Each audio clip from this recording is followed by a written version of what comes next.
Isa ang mga bata sa pinakapektado ng sunod-sunod na lindol sa Davao Oriental. Kaya para mas matutukan ang kanilang kapakanan, lalo na sa mental health, naglagay ang DSWD ng child-friendly space sa loob ng tent city dyan po sa bayan ng Tarragona.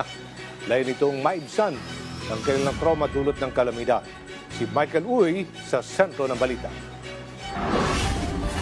Upang matugunan ang trauma na dinanas, lalo na ng mga bata, kasunod ng sunod-sunod na lindol, nagtatag ang Department of Social Welfare and Development Region 11 ng isang child-friendly space sa loob ng tent city sa Tarragona, Davao Oriental. Ayon sa DSWD Region 11, mandato ng kanilang ahensya na bigyan ng atensyon ang sektor na kabataan na siyang isa sa mga pinakaunang nakakaranas ng trauma dahil sa takot tuwing may kalamidad. That is also one way nga maka-vent out sila sa ilahang mga unsay nasa sulod na mga kahadlok, mga trauma kay sila magitong mga vulnerable nga mga sector sa atong komunidad nga of which na dili gani nato ma-address dayon. So daghan na sila nga kung di nato na siya matabangan ang mga bata, nag-uwong lang gid ang ilahang mga problema ina. Sa kasalukuyan, mayroong 45 bata ang nakikinabang sa child-friendly space sa Tarragona. Isa si Jovelyn Bungkahig sa mga magulang na nagdala ng kanilang mga anak sa child-friendly space. Ayon sa kanya, mayroon ng pagbabago sa kilos ng kanyang anak simula nang dinala niya ito sa nasabing sentro. Mas okay, pasalamat gani iso na dinaan ni.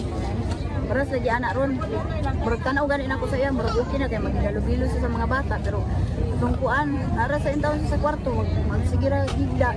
Dili na siya magdula siya mga toy sa balay, dili na sir.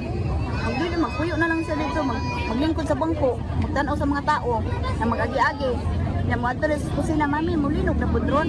Pinamamahalaan ng mga sanay na child development workers mula sa Municipal Social Welfare and Development Office ng Tarragona ang nasabing sentro. Nagpapatupad sila ng mga laro at talakayan bilang bahagi ng kanilang therapy session. Bukas ang child-friendly space araw-araw sa tent city na iyon at welcome ang mga magulang na dalhin ang kanilang mga anak dito para sa kanilang kinakailangang therapy. Mula dito sa probinsya ng Davao Oriental, para sa Integrated State Media, Michael Uy ng Philippine Information Agency, Davao.